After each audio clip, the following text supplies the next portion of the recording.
Hello and welcome to Taking Liberties, episode 19. I know 19 episodes this year so far, right? Um, so, my name is Vickers, here from Canberra. Today I have joining me Lee in Hello. WA, and Tim joining me from, well, Victoria. Yes, nowadays. Because sometimes I forget where Tim is. It's Ballarat, so Yeah. it's an hour and a half north of Melbourne. Yeah, It's a pretty famous I town. do know. People should I know do know. it.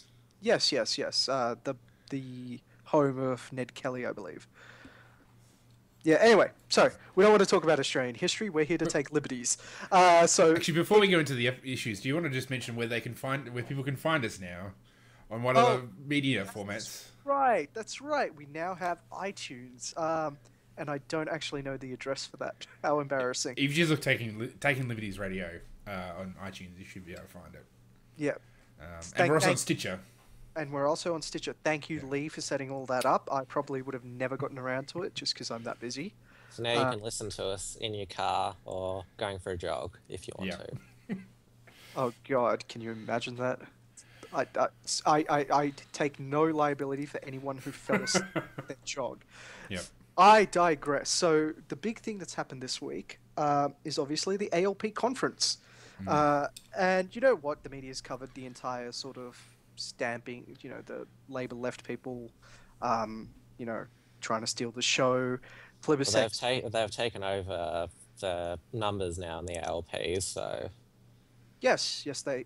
Well, you're saying that. I've heard other people make the same claim. I have no idea because I'm not that much of a follower in ALP delegations. But, however, I have been following the stuff that came out of the ALP National Conference, and I think the thing that first got me was the boat turnbacks. So, Labor's pretty much capitulated on this entire issue. well, it's. I should explain what they've decided to do is that they're going to give themselves the option of turning back boats. They don't necessarily what they were saying to placate the left was we're not going to necessarily do it with every boat, but just give ourselves the option. So sort of a half compromise, if you like. So. And for the benefit of international listeners, we're talking about asylum seekers. So it's been an ongoing political thing that people don't necessarily like asylum seekers, refugees coming on boats to Australia. They come from Indonesia to Australia, and the Liberal Party policy has been to turn the boats back. So when they arrive in Australian waters, they basically send them back into international waters when it's safe. And now the Labor Party's done the same, or given them the option the same. Yeah, so let me actually the Americans might know of this as wet feet, dry feet policy. So it's similar to what you had with Cuba, where if they were on the water, they'd be sent back. Where if they'd landed in Florida, they'd be basically taken as asylum seekers. It's like that on crack because in Australia, if they land, we still send them back. Yeah. So yes, this policy is basically the Labor Party adopting a lighter version of the Liberal Lighter Party. version. Yeah. Well, we don't know whether that because if when Labor gets back into power, they'll be tested by the people smugglers who'll begin sending boats again and will test, just how serious they are in this new policy. See, I seriously believe there is a large component of this asylum seeker policy that is actually based on which political party is in power. I don't think as many people smugglers actually take the risk per se when there's a Liberal Party in government, and I don't think they do it because, well, they know that the Liberal Party just doesn't give a fuck. Yeah. The Liberal Party will happily take a whole bunch of people complaining, the Human Rights Council wailing, and The left going ballistic. yeah, the press Well, going. they are quite. I'd say the Liberal government. They are still quite self-conscious because that's why they've declared the Liberal Party have declared the whole operation a military matter. So they're not going to comment on it. So Yeah. they don't want anything bad to get out. This actually disturbs me slightly. And it disturbs me slightly for this reason. So, I'm going to invoke something from World War II. There was a story of the MS St. Louis, right? Which was a boat carrying basically German Jew asylum seekers, and they left Germany. They tried to go to Canada and they got rejected. They tried to go to America, they got rejected. Then they tried to go to Cuba and they got rejected. And they basically ended up coming back all the way to Denmark. And then, as the Third Reich spread, they basically ended up in the problem that they were trying to avoid. Effectively now, with ISIS that is growing up, all over the Middle East, we are at a serious risk of basically being one of those countries that denied actual, people fleeing a very, very terrible situation from asylum, essentially. But and this is exactly what the asylum seeker policy was made for. But we do, people think that just because the boats have stopped that we're not taking refugees in. We're still taking in, I think it's either 13 or 14,000 refugees a year. So we're still taking in quite a lot. We're just not taking those who arrive here unannounced on boats. Yeah, but truth be told, how can you possibly tell the difference between... right now, the Australian public has no way of telling the difference between, an asylum seeker who's, an economic refugee and someone who's fleeing ISIS. We have no way of telling that. We kind of just have to trust that the Liberals are doing this. And we have to trust that the Liberals are being, are sort of taking all of these things into fact. It's not transparent. So, that's essentially my point. We have no way of knowing whether this is being done in the way it was intended to. Well, yeah, and certainly making it a military matter won't help with that, and putting in a bunch of laws saying that they can't even, like, people who work in the detention centers can't even speak openly necessarily. There are some big loopholes in what that, in that legislation that allows for whistleblowing, but we kind of just have to trust that they're doing it. Is what? Yeah, but I mean that's true of lots of what the government does anyway. I mean, there's so much stuff going on; it's hard to really know. That's true. I mean, I think the real issue is that poor people can't come by other means. So, I mean, my take has always been that, if it wasn't so difficult for poor brown people to fly here on Qantas to get a job, then you wouldn't, if that was easier, then you wouldn't have boat people. Or you would have less, at least. Because the reason they come by boats and they try to get to the mainland is so they can claim asylum and get in through a way that is pretty much only open to poor brown people. And that's a good point as well. Yeah, so I mean, I think it's really a failure of immigration policy. And if we actually had meaningful opportunities for poor people to come and get visas, you wouldn't need the detention centers because they just fly by Qantas. Do you believe that there's refugees who come by plane? I think there actually is. But there'd be more. But they wouldn't come as refugees. Like, if you essentially had more open immigration.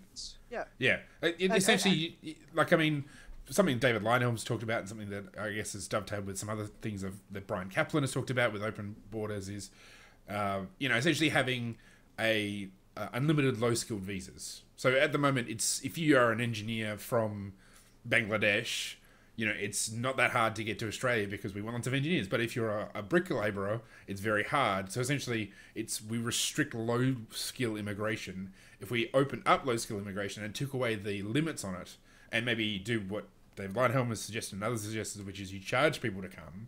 So you say you pay $10,000, you can have a 10-year no welfare visa, and you can, then essentially, because I mean, these people coming on boats are paying a lot of money to do it. Like, it's not like they have no resources. Yeah. The main problem with the people coming by boat, that reason why the Australian people think this is such a big issue, is because of a lot of them, like for the first 5 years when they're here, are on welfare and are not working. Yeah, but that's because they can't actually work. Yeah, I know. The law says they can't work. I know that's a stupid rule, but that's another reason why. So essentially, this is what blows my mind on this, right? We're saying asylum seekers come here and they're being welfare bums, right? But the law says that they can't work. Yeah. Right? Which is utterly retarded. That's what Labor said. That was what Labor had when they were in government, basically, because the unions don't like foreigners, which is another resolution that they had. Yes. I want to talk about. I was trying to segue to this. Yeah. What I was going to say is, so Martin Ferguson, yes, the Labour leader that called out the xenophobia of the union movement was because they couldn't obviously kick him out of the party, right? They But they tried decided to, they they tried failed. to, yeah, they failed. And so the next best thing was to condemn him at the national conference, which I found kind of hilarious, right? It's just like, oh my God, the Arthur Caldwellites have retaken over the Labour Party.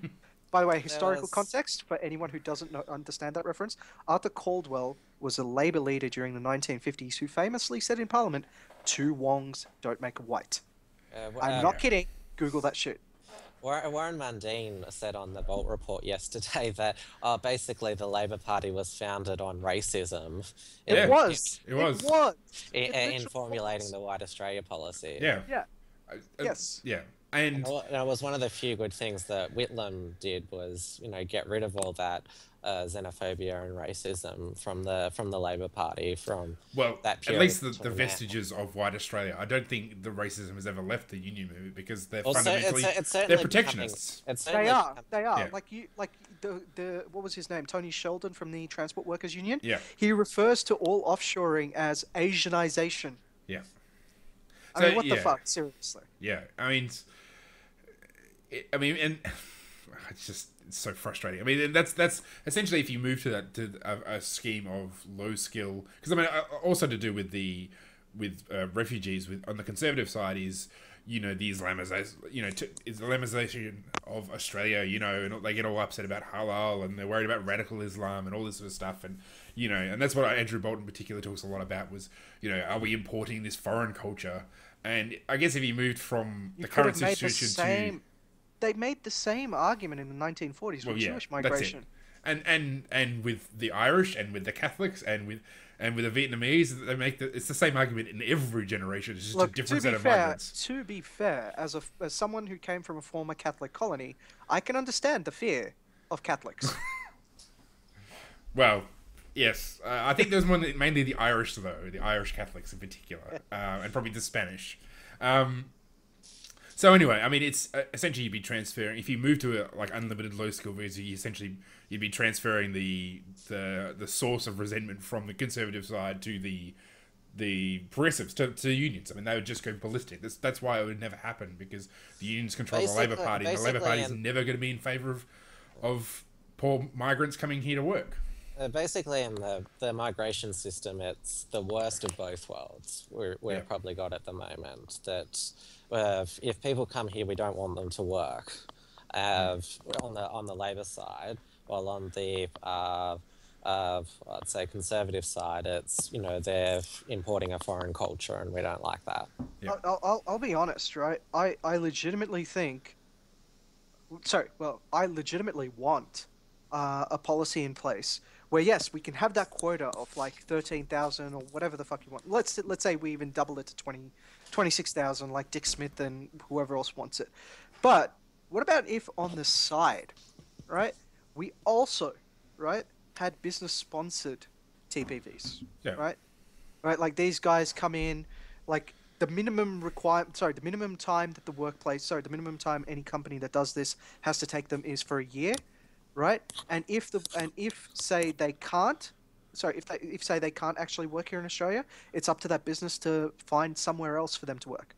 Right, this would be a great way for like transnational companies.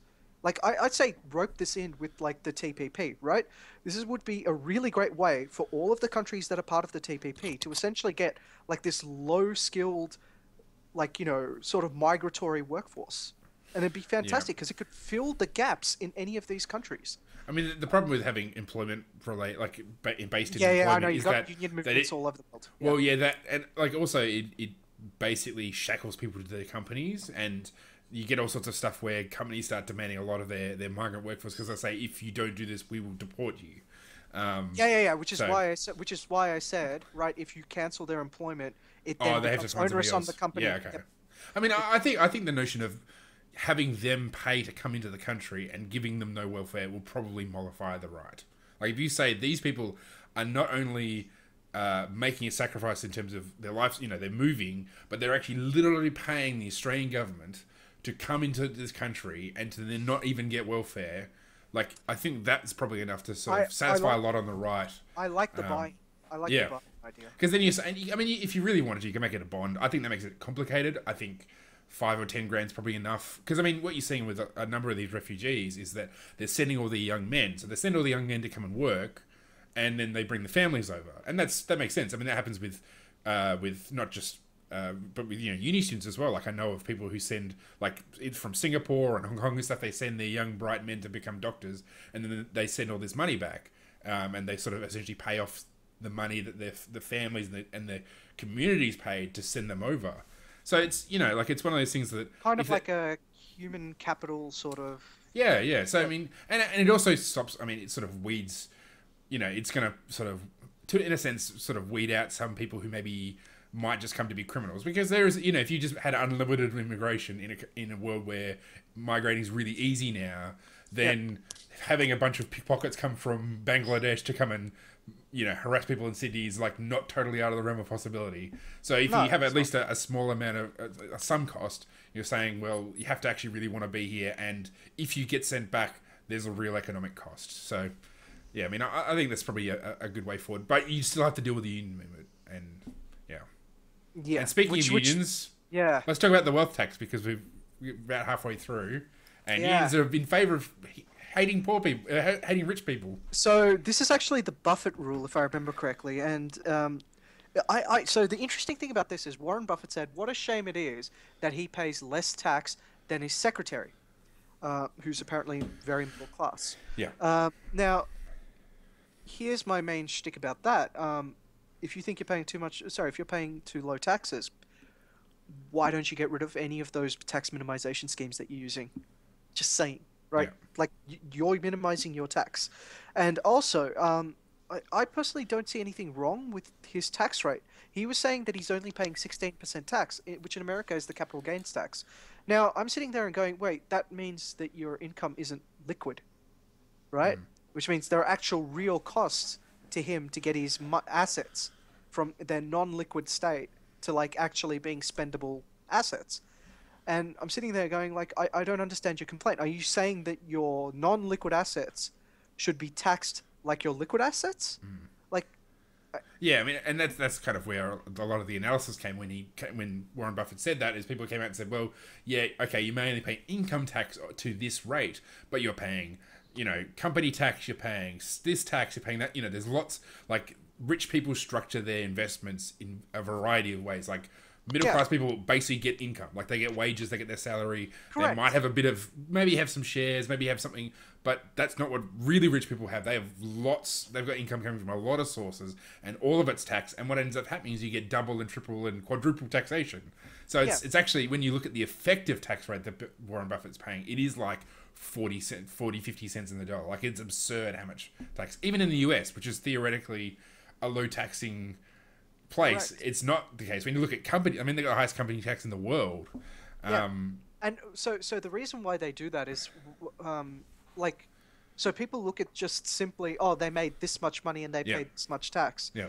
But the reality is, if you include their deductions, if you include the biggest thing that left wingers don't do is account for the subsidies that they pay, right? Like, so the incomes that these companies generate is also increased by the subsidies given by the left for various of their pet projects. Like, for example, there's this big thing going on about Chevron not paying any tax, but you look at Chevron's numbers, and like a lot of their money was poured into basically green energy, right? And stuff like the subsidized renewable energy stuff, and well, it's understandable that they're not going to pay. It's understandable that they're not going to pay tax on that, essentially, right? Because it's government giving them money, and yes, it's technically income for them, and yes, technically they're a company that also does coal, but you wanted them to do green stuff as well. Is what's gone wrong here? The fact that they haven't paid tax. A lot of corporate welfare is left-wing people's ideas. Yeah, they are because they want to encourage certain activities, and that's effectively why companies have found really good ways to reduce their tax, right? And basically, cover up their other stuff. It's called greenwashing. Yeah, and I mean, and to, like, we've said this on the show before, like, the goal of these taxes, the Buffett rule and all the rest of it, isn't to actually raise revenue; it's to punish rich people. Like if you Correct. when they survey the left, you know, I've seen surveys where they've talked Well, to they've surveyed. No, they found this on the right as well, dude. When they surveyed people, they found in general people want other people to pay taxes. Well, no, yeah, and it's not so much that is like there's been surveys of progressive where they've said, you know, if this tax raised no money or even cost money to raise, should they still tax rich people? And they say yes. Because Well, it's not a pragmatic. I mean, they make it sound pragmatic. We need more money to do this, that, and the other. What it actually is, it's ideological, which is fine. I mean, if they came out and said that, okay, I'd understand. Like, I wouldn't agree with them, but I'd respect the honesty. But I mean, well, Piketty in his book was pretty blatant in the point of having the 70% income tax is not to raise more money, but to punish rich people and Yeah. make Well, our he said income correct all correct equal. the inequality. Correct the inequality is what he said. Which, yeah. Yeah. But we already have a form of wealth tax, which is what the Liberal Party, a Liberal government introduced The in. debt levy. Yeah, it was Yeah. called a levy, Yeah. which pushed up the highest income tax bracket to I think 49, including Medicare levy. yeah, Yeah. So here's the thing. So I've done some light analysis on this with a friend of mine who works at I won't say the organization actually, but we did some really quick analysis on this just in talking back and forth on Facebook, and I think we worked out that it's actually not going to generate revenue, any wealth tax that they're suggesting, and it's largely because rich people's investments are either taxed as businesses, right? So where they're paying 30%, or they're basically taxed, you know, in the trust, which is already at 49%. So effectively, the only thing it would mean, like this wealth tax would mean, is that you're going to spend a lot of money in basically the ATO for regulation and compliance, but I don't think it'll generate any money. There's just but what it will do, I mean, in addition, I mean, as we saw with France when they had their super tax, or funnily enough, all these people who have lots of money, they can afford to get on a plane and go somewhere else.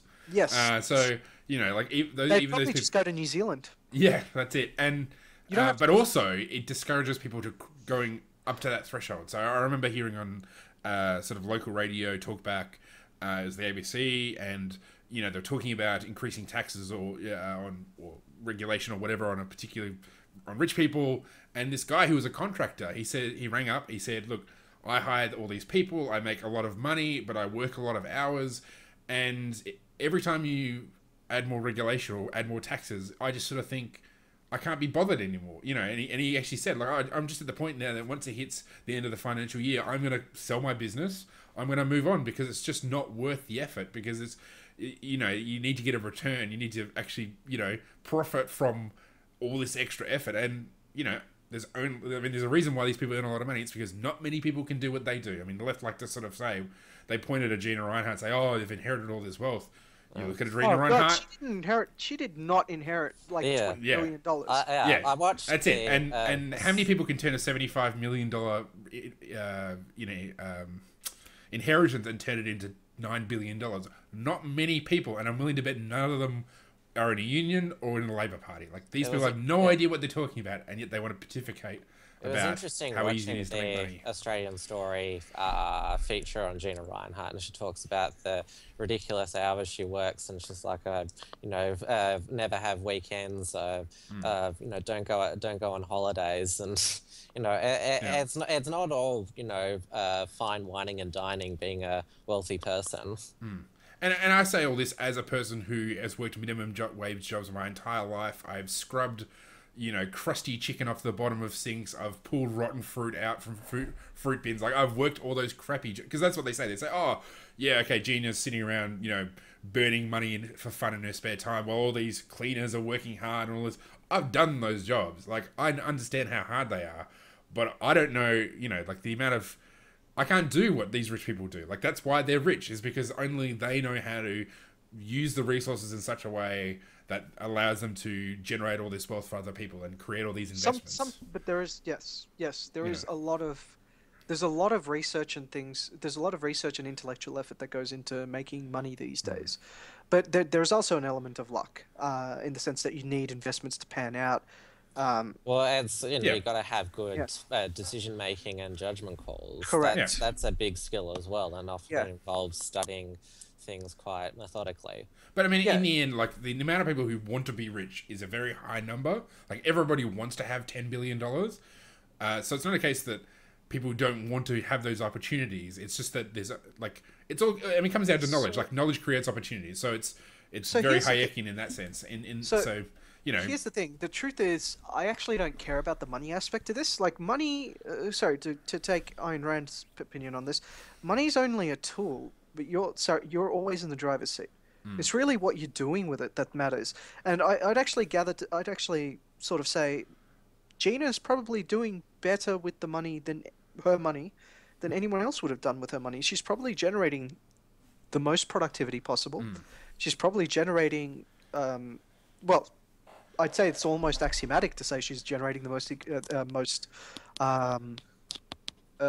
thing possible, because that's what people are paying her for, Yeah. and they're paid off every time. and as soon as she stops delivering, she'll lose that money.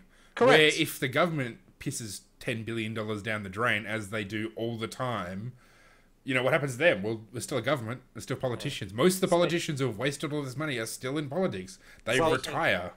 You know, it's the market is a tough mistress. Like she is brutal. She will tear you apart as soon as you stop making, you know, profit. As soon as you stop creating wealth for other people, providing goods and services that people want, you have no place in the market. Correct. Speaking of governments wasting money, Labor Party, they want to, they want an emissions trading scheme, and they also want a 50% renewable energy target, which they don't know what it's going to cost. They've called it just an aspirational goal, which is lovely. Politic talks for we have no idea, any earthly idea of what the hell's going on. Yeah, I mean, this is just doubling down on already stupid policy. So, you know, I think this was done to placate the left yeah, on the boat policy. But if Labor ever gets back into power with this policy, this is like electricity prices will skyrocket, and you know the fact that electricity these days is still expensive, the fact that everything else seems to be going down in price, you know, it's ridiculous that politicians are saying we want you to pay more for your electricity. Yeah, I'd agree with that. I don't think there's really much you can say other than, hey, trying to raise the cost of electricity is probably a bad policy. Well, I mean, part of the issue is getting through the spin. So, you know, what the left will say is, well, yeah, but it's, you know, without this investment, it will never get off the ground. We'll never be able to use renewables. You know, I mean, it's... Maybe we're not meant to use renewables. Well, that's... Maybe we're meant to use something better. Yeah, and in the case of something like wind, that's probably the case. Maybe, I mean, there is, I think, potential for solar power to be of use at some point, sometime in the future. God knows when that will be the case. You know, truth be told, I've done a lot of... So, I did... You know, I'm actually a trained engineer in this country, and the degree I did was basically... so, I did telecommunications engineering, but a large component of that is electricity and power generation. Well, at least the way it's taught here in Australia is. But I remember doing stuff on solar, and it's actually quite cost effective for small remote communities. The price per kilowatt is really low. The actual battery storage for, you know, like, I'm not talking about, like, you know, large industrial centers. I'm not talking about, you know, your massive apartment sets or, you know, places that need, you know, air conditioning running all day. Yep. No, those places, solar just can't deal with that. But, you know, a small remote community, say like an Aboriginal community somewhere, they'd probably do really well with solar, right? I mean, there's a reason why you see all the farmers, like all the electrified gates for farms are all powered by solar, because it's really hard to get power out there, you know, using any sort of fossil fuel. But if you stick a tiny little thing, you know, it works really effectively. Yeah, and that's the thing, right? I'm wondering why this issue, and I think part of it's been because state-owned electricity grids, but there seems to be like this massive thing that everybody wants to have the one solution for the entire country. And I'm just like, look, cities might find it more cost-effective to do things with a methane or a gas plant, like Sydney does, right? That's very low emissions, right? And it's going to use up less land than any of the renewables. right? And it's going to be cheaper than any of the renewables. Why can't Sydney use that? What is the massive problem with that?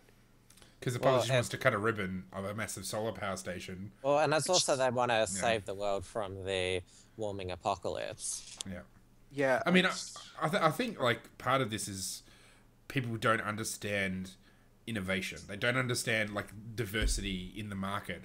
Like, I mean, I think there is a thing like, just saying renewables are more expensive unless you're in New Zealand where you've got tons of mountains everywhere and lots of water, so you can do hydroelectricity, which is really cheap and very well, no emissions basically. Hydro, you're forgetting is bad because you're We have to forgetting build dams. The Franklin River proposal.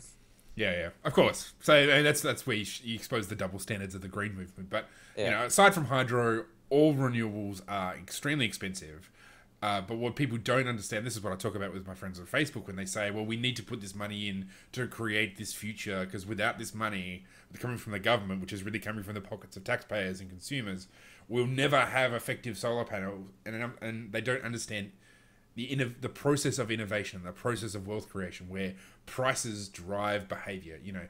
There is a potential uses for solar. There is some now, and there probably is in the future. There is the potential to create technologies that will work better in the future. But once you start throwing subsidies at it, it takes away the incentives to create these, to innovate. So you actually need the high prices to drive the innovation to get what you need for the future. Look, I'm actually going to make like one quick comment about this. Anyone who believes that that's the case should realize it took 80 plus years for the government to stop subsidizing very fuel inefficient cars in Australia. Right? So forget this belief that it's just getting the industry off the ground. Yeah. It'll get the industry off the ground in what you think the industry is today. Yeah. Right? But 20, 30 years down the line, it might be an incredibly inefficient industry that doesn't actually produce anything anyone wants. Yeah. But the government will still fund it. Governments aren't going to fast forward the free market process. No. You can't. It's like no one can circumvent that process, and if you try, you just end up killing yourself. You end up killing your economy. Yes. So I'll basically just finish off because we are now over time with a quote from Frederick Bastiat: "Government is that great fiction where everybody endeavors to live at the expense of everyone else." Anyway, with that, I suppose we should finish, and I guess that's episode 19. Yeah, does anyone want to say anything? Because check us out on iTunes. Yes, obviously. Yeah, we should get some merch going, right? All right. All right, everyone. Taking Liberties hoodies. All right, that's a 19th episode, and join us next week for a special 20th episode. All right. Bye. Bye.